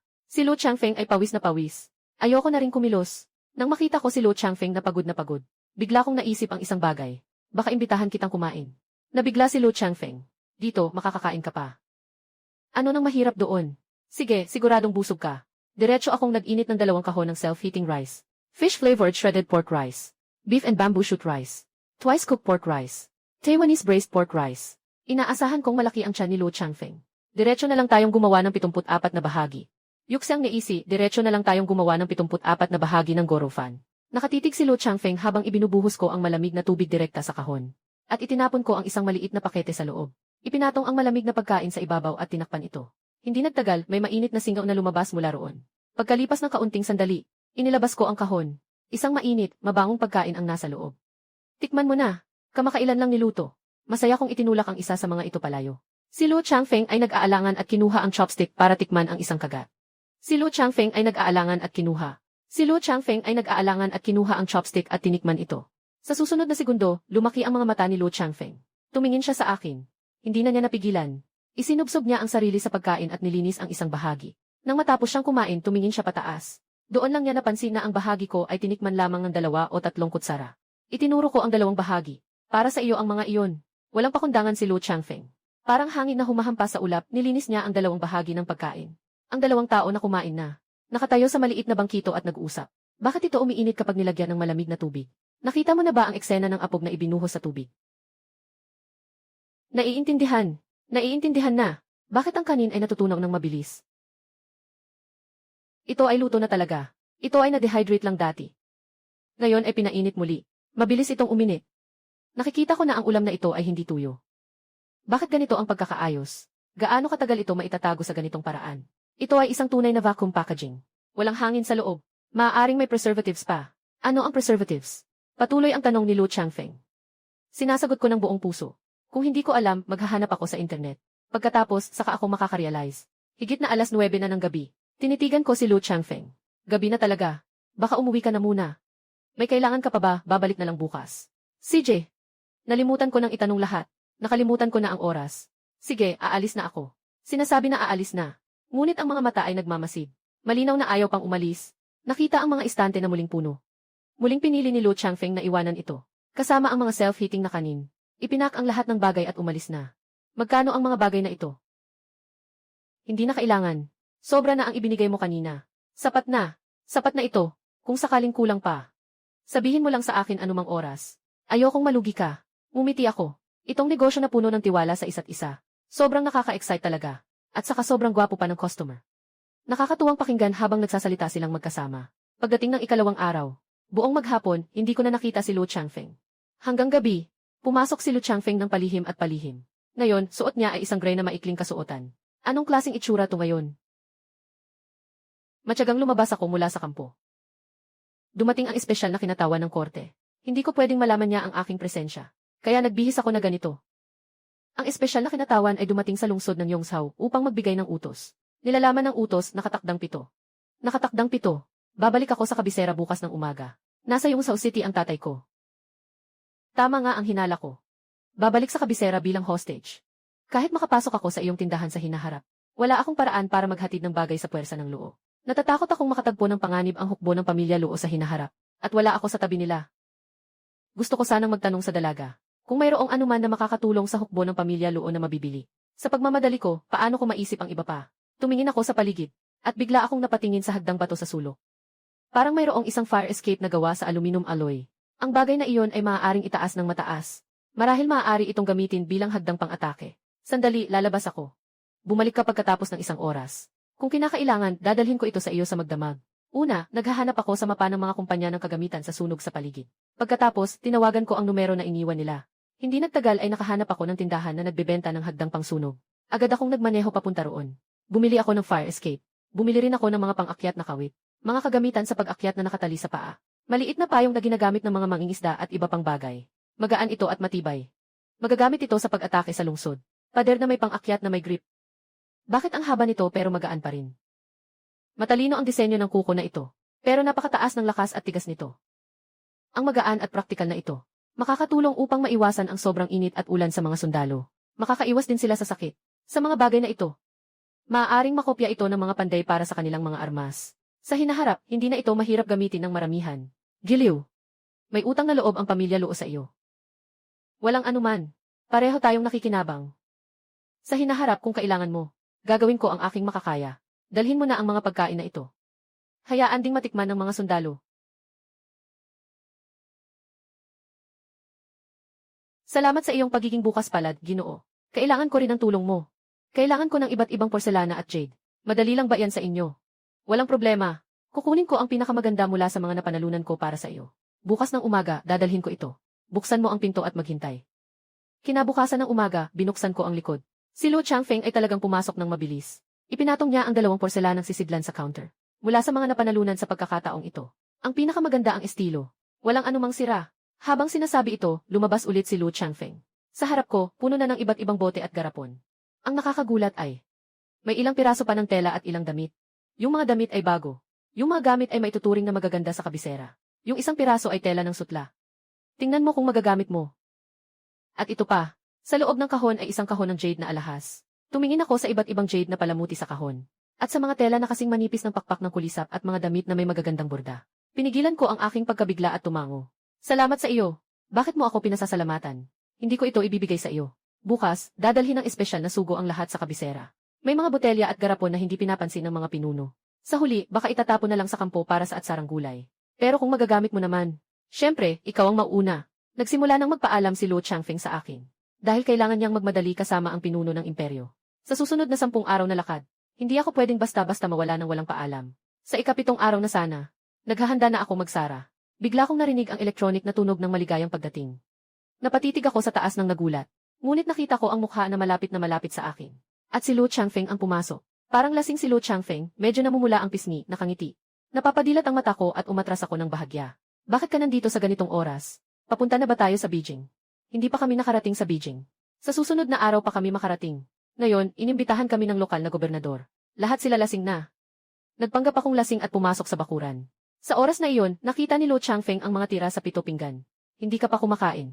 Medyo nahihiya ako. Kumain na ako. Kumain na ako. Ito ay hindi pa natapos. Biglang sinabi ni Luo Changfeng. Hindi pa ako busog. Tumingin si General Luo sa natitirang 3 kapat ng bawang na hipon sa harap niya. At ang manok na nilaga na may matsutake at gulay ay puno ng pagnanasa. Ako'y naguguluhan sa loob. Ito ang natira sa akin. Gusto mo bang bigyan kita ng self-heating na kanin? Hindi ko pa ito natikman. Isa ba itong insekto? Ito ay hipon. Mga bagay mula sa dagat. Hinati sa kalahati, ginisa sa bawang at asin, ilalagay sa ibabaw, tapos steam hanggang maluto. Ganito ang itsura niyan. Masarap ba? Baka gusto mong painitin ko para matikman mo. Ito na lang ang kakainin ko. Hindi na kailangang maghanda pa. Nakangiti pa rin kahit kumain ng natira. Talaga namang, dahil ang mahal na isihi na bisita ay talagang gustong kumain ng aking natirang pagkain. Sige, ibibigay ko na lang. Microwave initin at ihahain. Si Luo Changfeng ay kumakain ng sabik. Parang hindi pa siya kumakain ng mas maaga. Parang 3 araw na siyang walang kinakain. Busog ka na ba? Gusto mo bang magpainit pa ako ng 1 kahon ng self-heating rice? Walang anuman. Bigla lang akong naisipang dumaan. Uminom ka nito. Makakatulong ito sa'yo na makabawi sa alak. Si Luo Changfeng na lasing ay napakamahiyain at sumusunod. Talagang hindi makainom ng kahit kaunting honey grape fruity. Wala akong masabi kaya nag-uusap ako. Kumusta naman kayo sa biyahe nitong mga nakaraang araw? Biglang nagkulang ng luha si Luo Changfeng sa pakiramdam. Gusto ko lang sanang dumaan at makita ka. Palagi kang welcome dito. May gusto ka bang kainin? Ihahanda ko rin para sa'yo. Salamat, Ginoo. Ikaw ang aking malaking kliyente. Walang anuman sa maliit na bagay na ito. Gusto ko pa rin kumain ito bukas. CJ, mag-order ulit ako bukas ng gabi. Dumaan ka para kumain. Bilang karagdagan dito, bibili pa ako ng iba pang mga seafood para sa'yo. Tumingin si Luo Changfeng sa akin na may maliwanag na mga mata. Sobrang init ng tingin niya. Pinilit kong tumingin ang hindi nahihiya at mag-alis ng tingin. Pero bigla kong nakita na may pulang mansa sa lig ni Luo Changfeng. Nag-aalangan ako sandali, akala ko nagkamali ako. Ano yun sa lig mo? Lumapit si Luo Changfeng at hinawakan. Ha? Bakit may pangangati sa lig? Inilabas niya ang kamay para kumamot. Ngunit natakot ako at nag-init ang katawan ko. Baka allergic sa seafood si Luo Changfeng. Huwag hawakan. Diyos ko. Kung allergic siya sa seafood. Isasaalang-alang ba itong pagpatay sa pinakamataas na si? Ito ay pagputol sa sariling pinagkakakitaan. Nakakain ka na ba ng isda o hipon dati? Nakakain na. Dati, pinalitan ng tatay ko ang baboy sa katabing mangingisda. Paano naman ang sa dagat? Hindi pa nakakain. Pero sa loob ng ilang saglit, nagsimula ring magka-rashes si Luo Changfeng. Nagsimula siyang makaramdam ng pangangati sa mukha at sinubukan niyang kamutin. Huwag mahawakan. Maghintay ka dito. Pupunta ako para bumili ng gamot mo. Si Luo Changfeng, sumang-ayon ng maayos. CJ, pagbukas ko ng pinto ng silid ng imbakan, tumakbo na ako palabas. Mabilis na tumakbo para bumili ng gamot sa allergy. Malapit nang maubos ang gamot sa allergy. Nagka-allergy sa seafood ang kaibigan ko at nagkaroon ng rashes. Kung malala, kailangan siyang dalhin agad sa ospital. Baka magka-asphyxia siya. Alam ko. Hawak ko ang gamot at nagmamadaling umuwi. Nang makita ko si Luo Changfeng muli, puno na ng pulang rashes ang kanyang mukha at lig. Pero talagang mabait siya. Hindi ko siya pinapayagang kumamot. Talagang pinipigilan niya ang sarili niyang kumamot. Ang dalawang kamay niya ay naging dalawang malaking bakal na kamao. Kumain ka na ng gamot. Habang humihingal, kinuha ko ang isang bote ng mineral na tubig at binuksan ito para sa kanya. Inilabas ko ang gamot para makain niya. Nang makita kong nilunok niya ito, naghintay ako ng may pasensya para sa epekto ng gamot. Pero natatakot din siyang ang pag-inom niya ng 7 inumin ay makakaapekto sa epekto ng gamot. Uminom ka pa ng maraming tubig. Ubusin mo ang isang boteng ito ng tubig. Si Luo Changfeng ay sumunod at ininom ang isang boteng tubig ng isang higop lang. Matapos uminom, medyo namutla na ang kanyang lalamunan. Sobrang tuyo rin ang lalamunan ko. Kung talagang mamatay si Luo Changfeng dahil sa paghilik dulot ng allergy, nawalan na ng sariling kita, lalo na't buhay ito ng tao. Minsan, talagang nagbibigay ng malaking tulong sa akin. Tinutok ko ang aking tingin sa mukha at lig ni Luo Changfeng. Ang kaba at pag-aalala ay hindi napigilan si Luo Changfeng nang umiti ng kaunti. Ayos lang ako. Ngayon, mas mabuti na ako. Hindi na ganoon kaanghilan. Tutu. Mas maganda ang pakiramdam. Mas maganda na. Medyo inaantok lang. Sabi ng nagbenta ng gamot, ang gamot na ito ay nakakapagpahimbing. Kailangan mo nang matulog ngayon. Uminom ka ulit ng ganung gamot bukas paggising mo. Pinipilit ni Luo Changfeng na bumangon. Babalik na ako. Ayos lang ba na bumalik ka ng ganyan? Kung hindi, magpahinga ka muna dito. Hindi maiiwasang tumingin si Luo Changfeng sa itaas. Kung hindi ako babalik, hindi ako mahahanap ng mga tao roon. Maaari itong magdulot ng pagdududa. Hindi maganda para sa hukbo ng Luo. Kasama ko sila ngayon. Hindi maginhawa dalhin ang gamot na ito. Bukas na lang ako hahanap ng pagkakataon na bumalik. Medyo nag-aalala akong sinundan siya palabas ng likod. Naisip ko, hindi na lang isasara ang likod. Saka na rin, patay na dulo naman ang likod, walang makakapasok. Dito, nag-aalala ako at natulog na lang. Si Luo Changfeng ay natulog ng diretsyo hanggang 7 ng umaga. Hanggang sa may nagbukas ng pinto. Doon lang siya nagising. Sino? General Lu. Akala ko ay may nangyari sa iyo. Tinawag ko na ang pinto ng matagal pero walang sumasagot. Hindi ko akalain na lasing ka lang at natagalan sa pagtulog. Ang tao basta hindi tumakbo, ayos na. Paumanhin, Ginoo Hu. Kagabi ay nakainom ako ng sobra. Kaya naghilamos na ako. Di nagtagal. Si Longfeng ay masigla nang lumabas. Ginoo Hu, umalis na tayo. Pagising ko, hindi pa rin lumalabas si Longfeng. Natatakot ang puso ko. Hindi ko alam kung epektibo ba talaga ang gamot kagabi. Kung ang pinakamahalagang na customer ko ay gumaling na. O namatay na. Natatakot at hindi makapagpasya, pero wala akong magagawa. Nakikita kong lumalampas na ang alas 3 o alas 4 ng hapon. Hindi pa rin dumadating si Luo Changfeng. Hindi ako mapakali. Oras na ng hapunan. Wala akong gana mag-order ng takeout. Painitin ko na lang yung natirang pagkain kaninang umaga at tanghali. Nang matapos ko, pakiramdam ko ay may mali. Nangako ako kahapon na bibili ako ng pagkain para kay Luo Changfeng. Kung sakaling dumating siya, hindi pwedeng walang kahit ano. Kaya nag-order ako ng 7 pork ribs na may glutinous rice. At isang maliit na ulam na ginisang karne ng baka. Dumating na ang take-away. Hindi pa rin lumalabas si Luo Changfeng. Nabahala ako at pinasara ko na lang ang pinto sa harap. Umupo sa maliit na bilog na mesa at naghintay ng nakatutok kay Luo Changfeng. Pagdating ng alas 9 ng gabi, kasabay ng isang salitang maligayang pagdating. Bigla akong tumayo at tiningnan ang likod na pinto. Nandito na siya. Hindi siya namatay. Nakabawi ako ng hininga. Tumingin si Luo Changfeng sa harap ng takeout box ko na medyo nagtataka. Hindi ka pa kumakain. Nang pag-usapan ito, tiningnan ko siya ng masama. Ito ay in-order ko para sa iyo. Maraming salamat sa iyo. Medyo namula ang pisngi ni Luo Changfeng. Ngunit hindi niya maintindihan kung bakit biglang nainis ako. Ang steamed ribs at glutinous rice ay parang isang kawali. Ang stir-fried beef na mukhang masabaw at nakakaakit. Ngayon, hindi ko masyadong matapang na mag-order ng seafood para sa'yo. Kainin mo na ito. Sumang-ayon si Luo Changfeng at nagsimulang kumain ng masaya. Tama lang na seryoso kung pinagmamasdan ang kanyang kalagayan. Ayos lang. Halos nawala na ang mga pantal sa kanyang mukha at lit. May mga kaunting bakas pa sa mga partikular na malalang bahagi. Ang mga pisngi ni Luo Changfeng ay namamaga. Dahil sa aking pagmamasid, naisip din niya kung ano ang aking ikinababahala. Naging maayos na ang mga pantal. Hindi masyadong makati. Sinabi ko sa kanila na hindi tama ang ininom ko kagabi. Nagkaugat ako ng rashes. Humingi sila ng doktor. Kaya hindi nila ako pinayagang uminom ngayon. Ngumiti ako at saka nakahinga ng maluwag. Ayos na walang problema. Nang makita ni Luo Changfeng na hindi ako nagsasalita, sinala ang pagkain ng maayos. Tapos ay pinatong ang kamay sa tiyan. Busog na. Sapat na ba itong kinakain mo? Kung hindi, gagawa ako ng iba para sa'yo. Sapat na, sapat na. Kaya bukas, mag-iwan ako ng kaunting pagkain para sa'yo. Nang marinig ito, nagpakita ng kaunting pag-aalinlangan si Luo Changfeng. Bukas ay makakapunta na siya sa Beijing at makikita ang hari. Ngunit hindi alam kung anong sitwasyon sa panig ng kanyang majestad. Hindi rin siya makasiguro na makakapunta siya bukas. Tumingin si Luo Changfeng sa puno ng mga pagkain sa istante. Hindi ko maaring dalhin ang mga pagkain dito palabas. Kailangan kong maghintay sa susunod. Kaya bukas, magdadala ako ng mga merienda na mabibili niyo roon. Hindi ito mapapansin ng mga tao sa labas. Pero iba ang lasa. Talaga. Ang galing naman. Uwi na ako. Matulog ka na ng maaga. Umiti ako at nagpaalam. Hindi ko isasara ang likod na pinto. Pwede kang pumunta anumang oras na may kailangan ka. Hindi ba ito isinasara sa gabi? Basta't ikaw lang. Walang ibang makakapasok. Kung kailangan mo ng kahit ano, kunin mo lang. Kung wala ako sa gabi. Kung wala dito ang kailangan mo, pwede kang mag-iwan ng mensahe sa counter. Nandoon ang papel at panulat, bagamat ang iyong tradisyonal na Chinese characters. Medyo mahirap kong maintindihan, pero may paraan ako. Sa pamamagitan ng aking nakasisilaw ng ngiti, medyo mainit ang mata ni Luo Changfeng. Ang aking anak at ako ay naglilingkod sa daliang, lumalaban sa hilaga at timog. Hindi man sinabi ng emperador na papurihan kami. Ngunit nauna nang nag-iingat, iniwan ang matandang ama sa border. Pinayagan akong bumalik sa Beijing bilang kapalit. Pero itong babae na ito, na malinang na isang kakaibang tao na may negosyo lang, ay nagtitiwala sa akin ng ganito. Maraming salamat, Ginang. Walang anuman.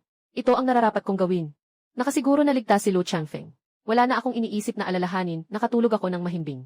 Pagkabangon ko sa umaga, unang pumunta ako sa counter. Ngunit napansin kong may mensahe. Maliwanag na bumalik si Luo Changfeng kagabi. Hindi naman ako nalungkot. Inayos ko ang sarili ko at nagpatuloy sa negosyo. Pagdating ng gabi, naiinip ako kaya lumabas ako para maglakad-lakad. Naisip kong bibigyan ba si Luo Changfeng ng takeout. Kahit na sinabi niya kahapon na hindi siya tiyak na darating ngayong gabi. Pero paano kung dumating siya? Kakain kasama ang emperador. Baka hindi siya makapag-enjoy sa pagkain. Saktong dumaan ako sa isang sikat na pastry shop. Bumili ako ng iba't ibang cake, cream puff, at sandwich na puno ang bag. Kahit na hindi ka dumating ngayon, pwede pa rin kinabukasan o sa makalawa kumain. Matapos ang maraming gulo, bumalik na kami sa maliit na tindahan, halos 10:00 na. Binuksan ko ang pinto, binuksan ang ilaw. Biglang lumaki ang mata ko sa gulat. Nakasara ng mahigpit ang bibig ko. Sa likod na pinto, may nakahandusay na isang tao, puno ng dugo. Siya si Luo Changfeng. Tumakbo ako para tingnan ang sitwasyon. May kamalayan pa si Luo Changfeng. Nang makita akong tumatakbo, mahina ang boses niya. May natira bang gamot pang pigil ng pagdurugo? Bigyan mo ako ng kaunti. Mayroon ako sa bahay. Pupunta ako ngayon para bilhin ito para sa iyo. Kailangan mong magpakatatag. Nagmamadali akong tumakbo palabas ng bahay. Nang makuha ang gamot, tumakbo ako pabalik sa tindahan. Si Luo Changfeng ay halos mawalan ng malay. Kinuha ko ang gunting mula sa counter. Nangangatog ang kamay ko habang pinutol ko ang kanyang damit. Disimpektahin ang alkohol. Ipinahid ang pulbo sa sugat. At ginamit ang walang tahi na karayom para idikit ito sa kanya. Nakatapos na sa pag-aalaga ng sugat sa harap. Nahihirapan akong baliktarin si Luo Changfeng, may sugat din sa likod. Hindi ko alam kung kailan, pero si Luo Changfeng ay tila nawawala na sa kanyang isipan at nawalan ng malay. Sa wakas, natapos ko na ang pag-aalaga sa kanya. Puno ako ng pawis sa pagod. Nakatagilid ako sa tabi ni Luo Changfeng, humihinga ng malalim. Nakapagpahinga na ako, kumagat ako sa aking ngipin. Muli akong bumaba mula sa itaas na may dalang dalawang kumot. Maglatag ng kumot sa ibabaw. Hayaan siyang humiga sa kumot, takpan siya at iyon na ang katapusan. Luo Changfeng, humiga ka. Si Luo Changfeng ay dahan-dahang bumukas ng mata. Sumunod sa aking pag-push at lumipat ng posisyon. Nakatagilid na sa kumot, tinakpan ko siya ng isa pang kumot. Binigyan ko rin siya ng mineral water at gamot. Inalalayan ko ang ulo niya at pinainom siya ng antibiotic. Pagkatapos ng lahat, halos 12:00 na. Umakyat ulit ako para kumuha ng kumot. Matutulog ako sa sahig sa tabi ni Luo Changfeng. Si Luo Changfeng na malubha ang sugat. Kahit ano paman, kailangan siyang bantayan buong gabi. Baka mamaya ay mamatay dito. Masama na iyon. Ang pangunahing problema ay pera. Ito na lang ang tanging customer ng ating minimart. Sa unang bahagi ng gabi, maayos pa si Luo Changfeng. Minsan, talagang modelo ng pasyente. Pero sa huling bahagi ng gabi, nagsimula na siyang magulo. Una, parang odd siyang umiikot. Nagsimula na siyang magsalita ng kalokohan. Nagsimula siyang sumigaw, tatay, umalis ka na. Tapos sumigaw siya, nanay, huwag kang umalis. Ano ba? May pagkakaiba ba ang tatay at nanay? Isang pinapauwi, isang ayaw umalis. Nagtatrabaho ako na parang ulol, nag-aalaga ng temperatura gamit ang alkohol at nagbibigay ng gamot para sa lagnat. Sa wakas, umaga na at bumaba na ang lagnat niya. Pagod na pagod din ako. Paggising ko, pagdilat ng mata, ay tumambad sa akin ang isang gwapong mukha na malapit na malapit. Nagsalita ako ng mabilis. Nang mapagtanto kong ito pala ang aking sponsor na si Luo Changfeng. Agad kong tinakpan ang bibig ko at umakyat. Mas mabuti ka na. Nakahiga si Luo Changfeng nang nakatagilid. Nakakumot siya. Medyo namumula ang kanyang pisngi. Hindi alam kung dahil sa lagnat o sa hiya. Babae. Nasaan ang mga damit ko? Sinira ko gamit ang gunting. Itinapon ko iyon. Ikaw ang nagputol. Ano pa ang maaari kong gawin? Hindi ba't hindi ako pwedeng lumabas para maghanap ng doktor para sa'yo? Paano ko ipapaliwanag ang iyong pinagmulan? Wala akong ibig sabihin na magalit sa'yo. Ano ang ibig mong sabihin? Si Luo Changfeng ay kumagat ng kanyang mga ngipin. May utang na loob ang dalaga sa akin. Wala akong maibigay na kapalit. Handog ang sarili. Tumayo ako ng bigla. Hey, huwag kang magpanggap. Sinasagip lang kita. Wala akong ibang intensyon. Parang aso lang sa tabi ng kalsada. Kahit na ganito ang sugat, tutulungan ko pa rin. Ah, Kithe, anong kalokohan to? Di ba tiningnan mo lang ang katawan mo? Dito sa amin, hindi kami gaanong seryoso tungkol dyan. Kung para lang sa ikaliligtas ni Pito, walang masama kung tiningnan mo. Hindi naman kami magpapasok niyan sa puso. Pinakamataas, magbibigay lang kami ng regalo bilang pasasalamat, tapos na. Halos naging malinaw na ang aking pahiwatig. Naiintindihan mo na ba? Ilang tao na ang nailigtas mo? Ilang katawan ng lalaki na ang nakita mo? Kapatid, mali ang focus mo. Pakiusap, pakinggan ang huling pangungusap. Siyempre, ikaw lang ang nailigtas ko. Masyadong ligtas ang bansa ko. Bihira lang mangyari ang ganitong bagay sa isang tao sa buong buhay niya. Medyo bumuti ang anyo ni Luo Changfeng. Hindi na siya masyadong nagmamatigas na ialay ang sarili. Sa halip, nagsimula na siyang mag-focus sa ibang tanong. Mayroon ka bang damit ng lalaki dito? Meron.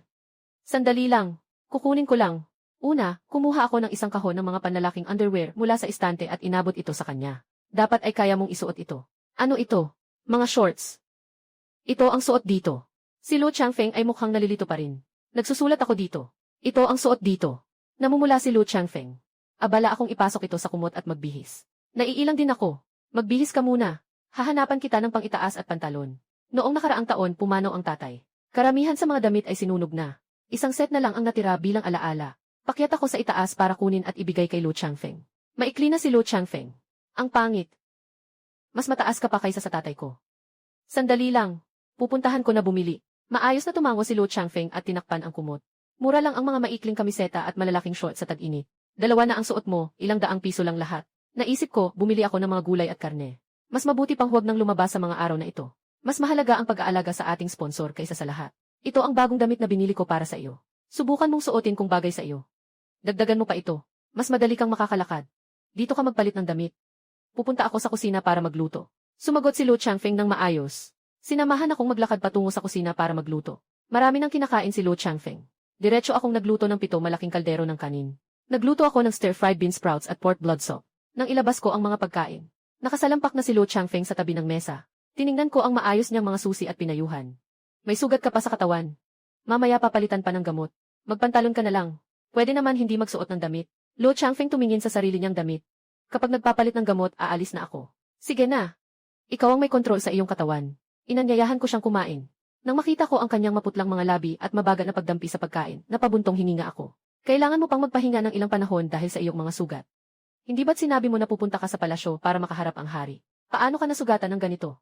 Dapat ay gawa ng mga tao ng ikalawang prinsipe. Tumingin ako sa kanya ng may gulat. Paano mo nalaman yon? Habang dahan-dahang kumakain si Luo Changfeng, dahan-dahan din siyang nag-aanalisa. Hindi ko gustuhin ang kanyang kamahalan na mamatay ako. Pagkatapos ng lahat, kung mamatay ako, mag-aalala ang kanyang kamahalan na maghihimagsik ang aking ama. Mas kapaki-pakinabang akong buhay kaysa patay. Ganoon din ang prinsipe. Sa huli, sa kanya rin mapupunta ang imperyo. Magulo lang ang pabor sa kanya. Tanging ang ikalawang prinsipe lang. Malamang na sana ay gusto kong mag-alsabala si tatay. Kasabay ng paliwanag ni Luo Changfeng. Naintindihan ko na bahagya ang kasalukuyang kalagayan ng dinastyang Daliang. At ano ang plano mo? Kailangan kong umalis pabalik. Ngayon. Mamaya na. Pero ikaw, puno ka ng sugat, okay ka lang ba? May 7 na pagkakataon na ito. Sa tingin ko, tatawagin ng kanyang kamahalan ang mga tao para protektahan ako. Wala akong magagawa kundi tumango. Ngunit tila may naisip si Lu Changfeng. Binigyan ako ng kanyang kamahalan ng isang pares ng jade na ruyi at 500 leang na ginto. Sa loob ng ilang araw, dadalhin ko ito sa iyo. Anong ibig sabihin nito? Hindi ba't sinabi mo na dapat gumamit ng pera o bagay para magpasalamat? Nang sinabi ito ni Lu Changfeng, may ngiti sa kanyang mga mata. Bihira akong makaramdam ng hiya sa isang sandali. Ibig sabihin, naintindihan niya na ito dati pa. Tumawa ako ng hehe at pumayag. CJ. Nang panahon na sinabi ng emperador, ang jade ruyi na ito ay pwedeng gamitin sa kasal. Kinuha niya ang jade ruyi ko. Ikaw na ang aking tao. Huwag ka nang tumingin sa katawan ng ibang lalaki. Wala akong alam dito. Matapos niyang palitan ang gamot, ay tumanggi si Lu Changfeng na muling gamitin ang patch na iyon. Huwag ipakita ang bagay na ito sa iba. Pero ang sugat mo, walang anuman. Kapag nakabalik ako, may mag-aalaga at magbabalot nito para sa akin. CJ. Kumain ka ulit para makapagpatibay. Sumang-ayon na naman si Lu Changfeng. Nilingon ko siya ng walang galang. Lahat ng kabaitan niya ay peke lang. Tanging kapag gusto niya, magiging sobrang bait siya. Kapag ayaw niya, walang pag-aatubili niyang tatanggihan. Muling tumingin si Lu Changfeng sa mga snacks at shelf. Ngayon, nakain na niya lahat. Alam niya kung alin ang pinakamasarap. Naaalala ko ang lasa na iyon, medyo napapadaloy ang laway ko. Tumingin ako sa direksyong tinitingnan niya. Walang pag-aalinlangan na tumanggi. Hindi pwede. Hindi mo pwedeng kainin ang mga yan sa mga nakaraang araw. Huwag mo nang isipin. Kapag gumaling na ang sugat mo, saka ka na bumalik. Kumain ka ng kahit ano na gusto mo. Ang sugat ko. Siguradong magdadagdag ang hari ng mga tao para bantayan ako. Maaaring hindi na ako makakapunta dito ng ilang araw. Walang problema. Nandito naman ako. Bukas ang pinto ko palagi. Pag nakarating ka, diretso ka na dito, 7:00. Si Long Feng nagsimula namang magpakamaganda na naman. Wala akong masabi pero hindi ko siya pinansin. Hindi bagay ang suot na ito. Pero may iba pang damit. Talagang hindi ito bagay. Hintayin mo ako dito. Bibili ako para sa iyo. Nakita ko sa mapa ang isang tindahan ng TS na malapit. Pumunta ako roon. Talagang maraming magagandang damit na sobrang mahal, na nagkakahalaga ng ilang libong yuan. Yung sugat niya, sa huli ay mapupunit din. Sayang naman. Sa huli, pinili ko ang isang maikling kasuotan ng isang kawal, na nagkakahalaga ng 180 yuan. Pagbalik ko sa tindahan, malapit na mag-7:00 ng tanghali. Pinabago ko si Lu Changfeng ng damit, at siya na ang nagluto. Tanghali, may ginisang karne ng baka na may kamatis. Madali para kay Lu Changfeng na ihalo ito sa kanin. Matapos kumain ng mabuti, nagpaalam si Lu Changfeng. Sige, mauuna na ako. Dahan-dahang lumabas si Lu Changfeng sa eskinita. Tumingin sa kalye na labanan kagabi, na ang mga bangkay ay naalis na, at ang mga mansa ng dugo ay nalinis na. Ang mga tindahan sa magkabilang panig ng kalye ay nagtataka sa lalaking nakatayo sa ilalim ng araw. Hindi ba siya natatakot sa init? Ngunit sa susunod na sandali, ang lalaki ay nahimatay sa kanyang kinalalagyan. Ang dugo ay dahan-dahang lumabas. Tulong, may tao ba rito? May namatay na naman. Sa mga susunod na araw, binuksan ko ang lumang tindahan ng aming alyansa. Ngunit hindi ko mapigilang sumilip sa likod na pinto. Hindi na muling umingay ang electronic welcome tone. Puno ng mga compressed biscuit, gamot at snacks ang bodega.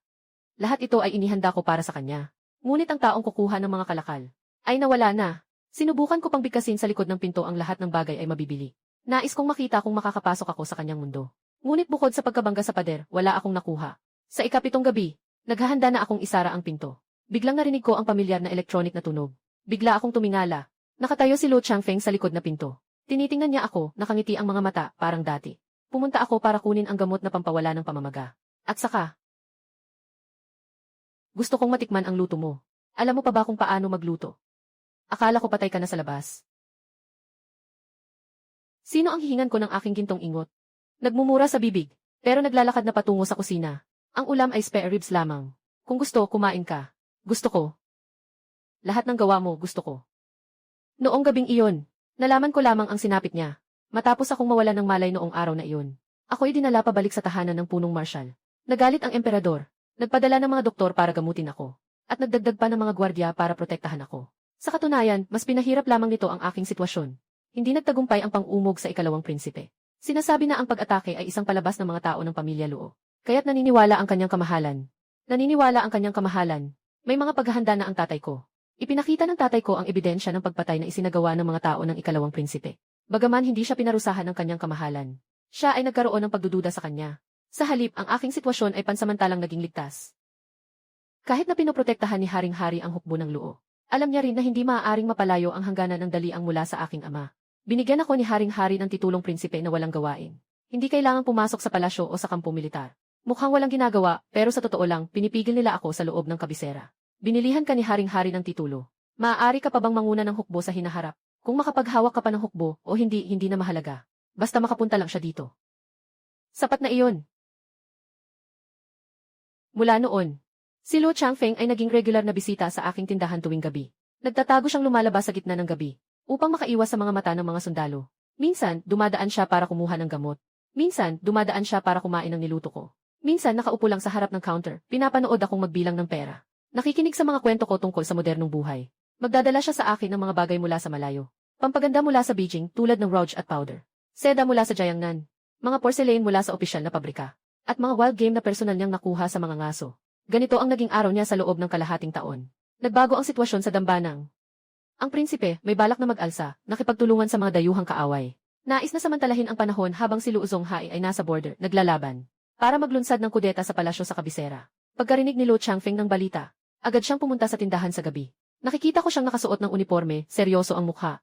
Alam kong aalis siya para supilin ang rebelyon. Mapanganib ang lakad na ito. Natatakot ako na baka hindi na ako makabalik. Wala nang paligoy-ligoy. Ako ang top list ng maliit kong tindahan. Hindi pwedeng basta-basta lang. Bumalik ka sa buhay. Naghihintay pa rin ako sa gintong baro mo. Bibigyan ko siya ng isang modernong panlaban sa saksak. Hayaan siyang isuot ito sa ilalim ng kanyang uniforme. Ang bagay na ito, mas kapaki-pakinabang kaysa sa iyong baluti. Makakapigil ito sa mga espada at mga palaso. Tumingin si Luo Changfeng sa akin na may bahagyang pamumula sa kanyang mga mata. Lumuhod siya at niyakap ako. Hintayin mo akong bumalik. Pagkatapos niyang umalis, araw-araw akong nagbabantay sa likod ng tindahan. Sa unang pagkakataon, natuklasan ko na ang pera sa paningin ko ay hindi na ganoon kahalaga. Ang tanging hiling ko ay maging ligtas siya. Hating gabi ng ika-10 araw. Muling tumunog ang elektronikong tunog ng pagtanggap. Bukas ang pinto, si Luo Changfeng ay puno ng dugo at dumi, ngunit may ngiti sa kanyang mga mata. Nandito na ako. Ang pagbabago sa palasyo ng ikalawang prinsipe ay madaling naayos ni Luo Changfeng. Gumamit siya ng mga modernong kagamitan na ibinigay ko upang makuha ang lahat sa sorpresa. Nakalusot siya sa ikalawang prinsipe nang hindi ito inaasahan. Nang malaman ito ng emperador, siya ay nagulat at natuwa. Sa wakas ay naisip niyang bitawan ang takot sa pamilya Luo. Nag-utos siya na muling pabalikin si Luo Changfeng sa kampo upang tulungan si Luo Zonghai na bantayan ang hangganan. Mula noon, ang universal na tindahan ay naging pinaka-espesyal na istasyon ng supply sa hangganan ng Daliang. Ang hukbo ng pamilya Luo ni Luo Changfeng. Umaasa sa modernong supply. Napanatili ang hangganan ng Daliang na kasing matibay ng bakal. Hindi na muling naglakas loob ang mga kaaway na umatake. Si Luo Changfeng ay naging Diyos ng digma ng Daliang. At ako ay naging may-ari na hinahangaan ng lahat sa Daliang.